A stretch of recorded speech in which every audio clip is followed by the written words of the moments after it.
அனைவருக்கும் வணக்கம். கடந்த 2 வீடியோக்கள்ல தாவேகா அரசு மற்றும் தாவேகா சம்பந்தப்பட்ட ஆட்கள் இவங்களுடைய செயல்பாடுகள் அதில் இருக்கக்கூடிய விமர்சனங்கள் பத்திலாம் நம்ம வீடியோல பேசியிருந்தோம்.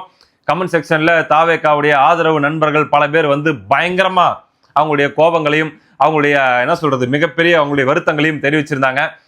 கண்டமேனிக்கு கழுவி ஊத்தின கமெண்ட்களையும் பார்க்க முடிஞ்சு. ஒரே ஒரு விஷயம் தாங்க, அதாவது பச்சவந்தியா மாறிட்ட, நீ கலர் சேஞ்ச் ஆயிட்ட அப்படின்ற மாதிரிலாம், ட்ராக் மாறிட்ட அப்படின்லாம் கூட நிறைய பேர் சொல்லியிருந்தாங்க. எனக்கு புரியல. ஏங்க, பவர்ல இல்லாத வரைக்கும் தாவேக்காவை ஒரு நாள் நான் விட்டு கொடுத்ததே இல்லை. அவங்க ஒரு எதிர்கட்சியா இருந்த வரைக்கும் அவங்கள ஒரு நாள் நான் விட்டு கொடுத்தது இல்லை. ஏன் அப்பெல்லாம் அவங்க சைட்ல தவறுகள் இல்லாமே இருந்துச்சா, அங்க வந்து குற்றச்சாட்டுகளே இல்லாம இருந்துச்சானா இருந்துச்சு. இருந்தாலும் ஓகே, பவர் இல்லாத ஒரு பார்ட்டி, புதுசா வந்திருக்க ஒரு பார்ட்டி, தவறுகள்லாம் இருக்கதான் செய்யும். அவங்க பண்ணிட்டு போறாங்க. அந்த அடிப்படையில கண்டிப்பா அவங்களுக்கு சப்போர்ட்டா தான் நம்ம பேசிட்டு இருந்தோம். அவங்களுக்கு எதிராக நம்ம எதுவுமே பேசல. பட் இப்போ அவங்க கைக்கு பவர் வந்துருச்சு.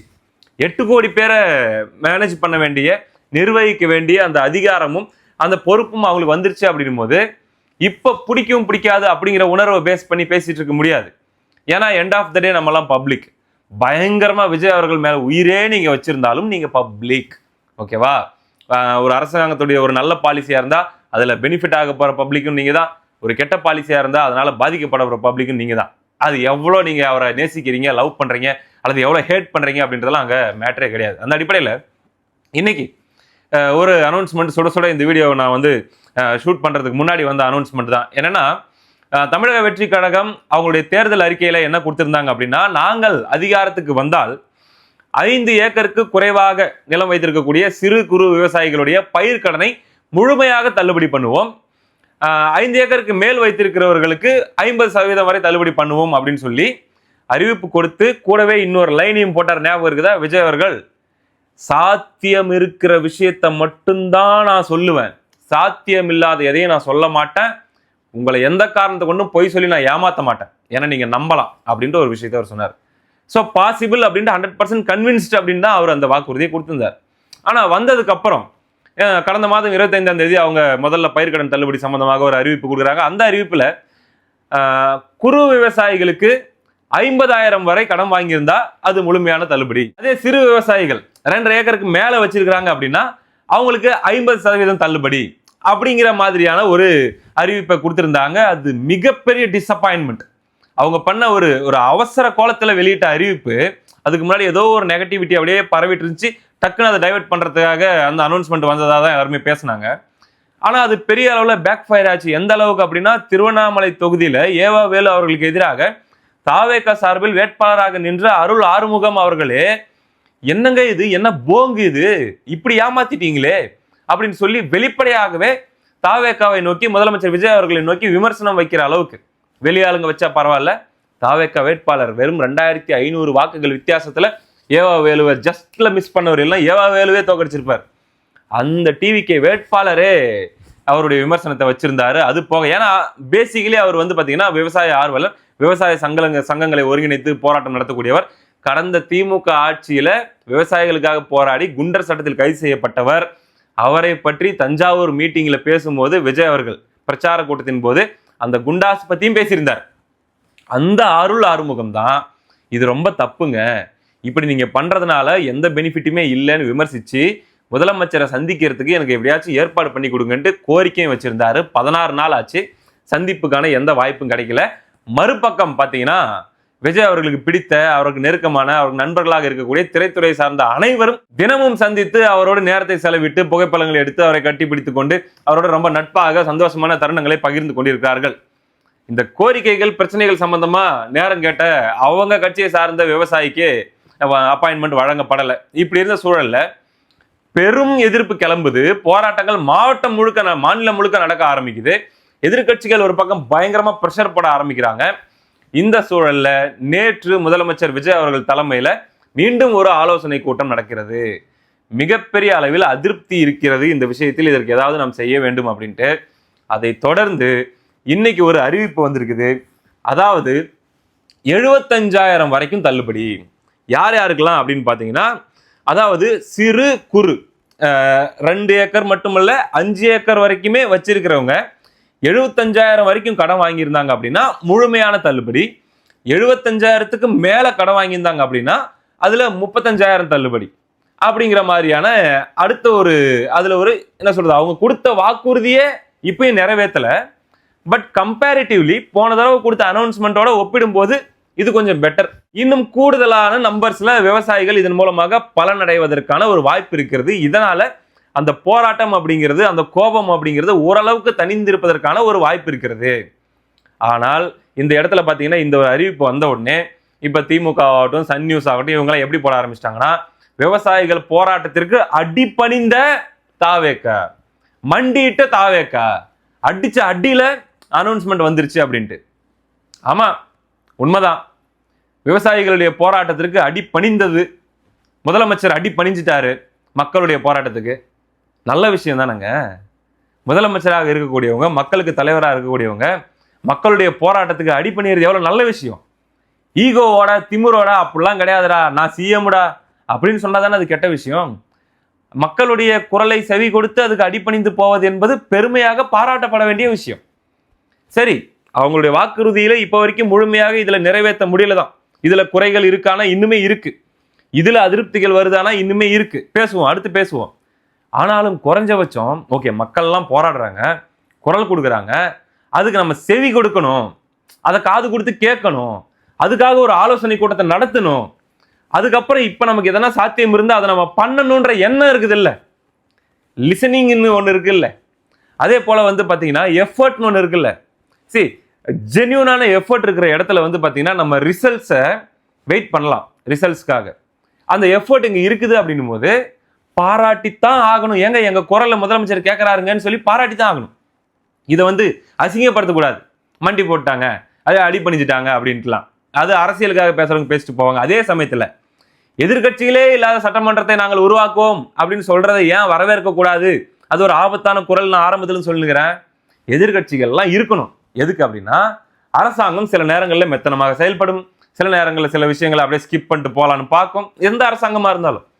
அப்போ அதை அவங்களுக்கு நெருக்கடி கொடுக்கறதுக்கோ தொடர்ச்சியாக குரல் எழுப்புறதுக்கோ, இந்த மக்கள் அங்கங்க தெருவில் போராடிட்டு இருக்கிறாங்க அப்படின்னா அவங்களோட போய் நின்று அந்த போராட்டத்துக்கு வலு சேர்க்கறதுக்கோ, சட்டமன்றத்துக்குள்ள போயிட்டு பாருங்க அங்கெல்லாம் மக்கள் போராடிட்டு இருக்கிறாங்க, இதெல்லாம் பிரச்சனையா இருக்குது, நீங்க பதில் சொல்லுங்கன்னு சொல்லி அரசாங்கத்துக்கு அழுத்தம் கொடுப்பதற்கோ எதிர்கட்சிகள் அப்படிங்கிறது ரொம்ப ரொம்ப முக்கியம். அதனாலதான் நான் முதல்ல இருந்தே சொல்லிட்டு இருக்கிறேன், ஆளுங்கட்சியாக யார் இருந்தாலும் பலமான எதிர்கட்சிகள் இருப்பது மிக மிக அவசியம் இந்த ஜனநாயகத்துக்கு. சர்க்கார் படம் கிளைமேக்ஸ்லயும் விஜய் அவர்கள் அதுதான் சொன்னாரு. தாவேக தோழர்களுக்கு புரியுற மாதிரி சொல்லணும்னா 234 இடத்துல ஜெயிச்சிருவாங்கன்னு நினைக்கிறேன் அந்த படத்துல கிளைமேக்ஸ்ல. அதுல 233 பேரையும் சேர்ந்து ஆட்சி அமைக்க சொல்லிட்டு ஒருத்தர் மட்டும் நான் எதிர்கட்சின்னு வருவார். யார் அவரு? விஜய் அவர்கள் அந்த படத்துல. ஏன்னா எதிர்கட்சியாக இருந்து கேள்வி கேட்க ஆள் இல்லை அப்படின்னா கட்டாயமாக தப்புகள் நடந்து ஜனநாயகத்து ரொம்ப மோசமானதா இருக்கும் அதுல வசனம் பேசியிருப்பாரு. அவருக்காக ஜெயிச்ச 233 பேரையும் கூட எதிர்கட்சியா நின்று கேள்வி கேட்க ஒரு ஆள் வேணும்னு அதுல அவர் பேசியிருப்பார். அப்ப ரியாலிட்டிலையும் நிச்சயமாக ஸ்ட்ராங்கான, வலுவான, கடுமையான, எப்படா தப்பு நடக்கும், எப்படா தப்பு நடந்து அதை நம்ம எக்ஸ்போஸ் பண்ணுவோம், மக்கள்கிட்ட கொண்டு போய் அடிச்சு சாத்துவோம் அப்படின்னு வெயிட் பண்ற எதிர்கட்சிகள் இருக்கணும். அதுதான் அங்க ஜனநாயகத்துக்கு அழகு. ஸோ அந்த அடிப்படையில் இப்படி அனௌன்ஸ்மெண்ட் வந்திருந்து எல்லாரும் பாராட்டிருக்கக்கூடிய, அது வந்து மிக்ஸ்டான கருத்துக்கள் போயிட்டு இருக்கக்கூடிய நிலையில இதனுடைய பெனிஃபிட் எந்த அளவுக்கு இருக்கும்? அரசாங்கம் ஒரு பட்டியல் கொடுத்துருக்காங்க, இத்தனை லட்சம் பேர் பயனடைவாங்க, 14 லட்சம் விவசாயிகள் வரைக்கும் பயனடைறாங்க, 5000 கோடி வரைக்கும் இப்ப நாங்க தள்ளுபடி பண்ணியிருக்கோம் அப்படின்லாம் அரசாங்கம் சொன்னாலும் கூட இதை டீட்டெயிலா உள்ள போய் பார்க்கும்போது பெரிய அளவுல மாற்றமா இருக்காது அப்படின்னு சொல்லி எதிர்கட்சிகள் குரல் எழுப்ப ஆரம்பித்திருக்கிறார்கள். ஒரு உதாரணத்துக்கு சொல்லணும்னா அன்புமணி ராமதாஸ் அவர்கள், ஏன்னா அவர் தொடர்ச்சியாக விவசாயிகளோட டிராவல் பண்றாரு, விவசாயிகளுடைய போராட்டத்தில் கலந்துக்கிறாரு, அவங்களுடைய குறைகளை, அவங்களுடைய கோரிக்கைகளை எப்பயுமே கேட்டுட்டு இருக்காரு. ஸோ அவர் டீட்டெயில்டா ஒரு அறிக்கை விட்டுருக்காரு. இதை நான் பொதுவாக அறிக்கைகளை முழுசா படிச்சு காட்ட மாட்டேன், பட் இந்த ஒரு அறிக்கையை வந்து படிச்சு காட்டுறது மூலமாக இதுவும் அரசாங்கத்தின் குரலுக்கு போகணும், அரசாங்கத்தின் செவிகளுக்கு போகணும், அது வந்து ஆளுங்கட்சி சார்ந்தவர்களுடைய செவிகளுக்கு போகணும் அப்படின்றதுனால தான் இதை நான் எம்பசைஸ் பண்ணி படிச்சு காட்டுறேன். ரூபாய் 75,000 உயர்த்திருப்பது போதாது, சிறு குறு விவசாயிகளின் பயிர்க்கடனை முழுமையாக தள்ளுபடிப்பட வேண்டும். ஏன்? தமிழ்நாட்டில் கூட்டுறவு சங்கங்கள் மூலம் சிறு மற்றும் குறு விவசாயிகள் வாங்கிய பயிர்க்கடன்களில் அதிகபட்சமாக ரூபாய் 50,000 வரை தள்ளுபடி செய்யப்படும் என்று ஏற்கனவே தமிழக அரசு அறிவிச்சிருந்தாங்க இல்லையா? தற்போது அந்த கடன் தள்ளுபடி தொகையை 75,000 உயர்த்தி முதலமைச்சர் விஜய் அவர்கள் ஆணையிட்டிருக்கிறார். இந்த அறிவிப்பும் உழவர்களின் கடன் சுமையை போக்குவதற்கு போதுமானதாக இல்லை. தமிழ்நாடு அரசு இன்று வெளியிட்டுள்ள அறிவிப்பில் 75,000 வரை கடன் வாங்கிய சிறு மற்றும் குறு மற்றும் பெரு விவசாயிகள் உள்ளிட்ட அனைத்து விவசாயிகளின் கடன் முழுமையாக தள்ளுபடி செய்யப்படும் என்றும் அதற்கு கூடுதலாக வாங்கிய விவசாயிகளின் கடனில் 35,000 வரை தள்ளுபடி செய்யப்படும் என்றும் தெரிவிக்கப்பட்டுள்ளது. 75,000க்கு மேல லோன் வாங்கியிருந்தா அதுல 35,000 தான் தள்ளுபடி அப்படின்ட்டு, அது எந்த விவசாயியா இருந்தாலும். தமிழக அரசு வெளியிட்டுள்ள இந்த அறிவிப்பால் கூடுதலாக 21,000 பேர் மட்டுமே பயனடைவார்கள். அதாவது இந்த அனௌன்ஸ்மெண்டால கூடுதலாக முழு பயனடைறவங்கன்னு பார்த்தா 21,000 பேர் மட்டுமே. கொஞ்சம் பயன், அந்த பயன், இந்த பயன் எல்லாம் சேர்த்தனாதான் அந்த லட்சக்கணக்கில் கவர்மெண்ட் காட்டுற அந்த லிஸ்ட் வருது அப்படின்ற மாதிரி சொல்ல வராங்க. கூட்டுறவு வங்கிகளில் சிறு மற்றும் குறு விவசாயிகள் வாங்கிய கடனின் அளவு திரும்ப செலுத்த முடியாத அளவிற்கு அதிகரித்துள்ளது. இப்ப முழுமையாக கடன் தள்ளுபடி செய்யப்படும் அப்படின்னு சொல்லி அவங்க தேர்தல் அறிவிக்கையில் கொடுத்திருந்தாங்க இல்லையா, அந்த கடன் தொகையுடைய அளவுலாம் பார்த்தோம்னா ஒவ்வொரு விவசாயிகள் தலை மேல இருக்கக்கூடிய கடன் அளவு திரும்ப செலுத்த முடியாத அளவுக்கு எங்கேயோ இருக்குது. ஆனா நீங்க என்ன பண்றீங்க அப்படின்னா 75,000க்குள்ள வாங்கியிருந்தா முழுமையான தள்ளுபடின்னு லிமிடேஷன் வைக்கும்போது பெரும் கடன் சுமையில ரியல்ல இருக்கிறவங்க பல பேருக்கு இதுல எந்த பயனுமே இல்லாம போயிருது. ஹியூஜ் பர்டன் இல்லையா, இப்ப 1 லட்சம் 2 லட்சம்ன்றதெல்லாம் பெரிய பர்டன், அவங்களுக்கெல்லாம் எந்த பயனுமே இல்லாம போயிருது. இந்திய ரிசர்வ் வங்கி, நபார்டு வங்கி ஆகியவற்றின் விதிகளை காரணம் காட்டி உழவர்களின் பயிர்க்கடனை தள்ளுபடி செய்ய மறுப்பது நியாயமல்ல. ஏன்னா அவங்க அதுதான் காரணமா சொன்னாங்க. அதாவது 60 நாளைக்குள்ள கட்டி முடிச்சிடணும்னு சொல்லி அரசாங்கத்துக்கு பிரஷர் இருக்குது. அப்படி இருக்கும்போது ஒட்டுமொத்த கடனையும் நாங்க தள்ளுபடி பண்ணிட்டோம் அப்படின்னா பல ஆயிரக்கணக்கான கோடி நாங்க அரசாங்கம் சார்பில் கட்டுற மாதிரி வந்துடும். ஸோ எங்களால் மேனேஜ் பண்ண முடியாது அப்படின்னு சொல்லி இப்போ நீங்க காரணம் சொல்றீங்க. ஸோ எவ்வளவு முடியுதோ அதை நாங்க பண்ணியிருக்கோம்னு சொல்லி இப்போ நீங்க காரணம் சொல்றீங்க. ஆனா அப்படி சொல்றது நியாயம் அல்ல. ஏன்னா கடந்த மே 25ஆம் தேதி வெளியிடப்பட்டுள்ள அறிவிப்பில் 2044 கோடி அளவுக்கு மட்டுமே கடன் தள்ளுபடி செய்யப்பட்ட நிலையில் இப்பொழுது அது மொத்தமா 5,932 கோடியாக அதிகரித்துள்ளது. ஆனால் இது மிகப்பெரிய அளவில் விவசாயிகளுக்கு பலன் தருமாறு இருக்குமா என்று பார்த்தால் இருக்காது. மனம் இருந்தால் மார்க்கம் உண்டு. எதுக்கு? முழுமையாக தள்ளுபடி செய்வதற்கு மனம் இருந்தால் மார்க்கம் உண்டு. அதுக்கு ஒரு உதாரணமா அவர் என்ன சொல்றாரு அப்படின்னா, மராட்டிய மாநிலத்தில் 55 லட்சம் விவசாயிகள் வாங்கியிருந்த 36,585 கோடி, நம்ம ஊர்ல இது வரைக்கும் பண்ணியிருக்கிறது 5,000 கோடி, 5,900 கோடி சம்திங். அதனால மொத்தமா பலனடைகிற விவசாயிகள்னு சொல்லி ஒரு 14 லட்சம் பேர் தராங்க. அந்த 14 லட்சம் பேர்லயும் பாத்தீங்கன்னா ஒரு குறிப்பிட்ட அளவு தான் முழுமையா பயனடைகிறாங்க, மற்றவங்க எல்லாம் ஏதோ கொஞ்சம் கொஞ்சம் பயனடைகிறாங்க. ஆனா மராட்டிய மாநிலத்தில், மகாராஷ்டிரால 55.2 லட்சம், அரை கோடிக்கும் மேலான விவசாயிகள் வாங்கியிருந்த 36,585 கோடி மதிப்பிலான பயிர்க்கடன்களை தள்ளுபடி செய்ய அம்மாநில அரசு முடிவு செய்திருப்பதை தமிழக அரசு கருத்தில் கொள்ள வேண்டும். ஸோ அந்த பேர்டனை தள்ளுபடி பண்ணிட்டு கவர்மெண்ட் தலைமையில எடுத்துக்கிட்டு அவங்க என்ன பண்றாங்க, அவங்க போயிட்டு நபார்டு வங்கியிலையோ ஆர்பிஐலயோ அவங்க போய் கட்டுறாங்க.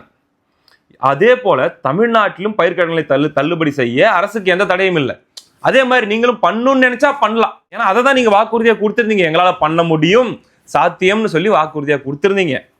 எனவே தேர்தல் அறிக்கையில் வாக்குறுதி அளித்தமாறு சிறு மற்றும் குறு விவசாயிகள் வாங்கிய பயிர்க்கடன்களை முழுமையாகவும், நடுத்தர மற்றும் பெரு விவசாயிகள் வாங்கிய பயிர்க்கடனில் 50 விழுக்காட்டையும் தள்ளுபடி செய்ய தமிழக அரசு முன்வர வேண்டும் அப்படிங்கிற ஒரு நீண்ட அறிக்கையை கொடுத்திருக்காரு. ரொம்ப ஆழமான, ரொம்ப தேவையான ஒரு அறிக்கையா இருந்துச்சு. அது பெரிய அளவில் சோசியல் மீடியாவில் ரீச் ஆகலை.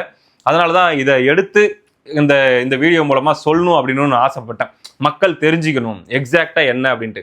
ஏன்னா ஒரு பக்கம் பாராட்டுறவங்க இஷ்டத்துக்கும் பாராட்டி தள்ளிட்டே இருப்பாங்க. வெறும் என்னமோ விவசாயிகளுடைய கண்ணீர் எல்லாம் அப்படியே துடைக்கப்பட்டு சொர்க்கத்தில் வாழ்ற நிலைமைக்கு வந்துட்டாங்க அப்படிங்கிற மாதிரி ஒரு பக்கம் பாராட்டுகள் நடக்கும். இன்னொரு பக்கம் பாத்தீங்கன்னா ஏதோ ஒரு கொடூரத்தை பண்ணிட்டு இருக்குது தாவேக அரசு, ரொம்ப மோசமான அரசு அப்படிங்கிற மாதிரி இன்னொரு பக்கம் விமர்சனங்கள் நடக்கும்.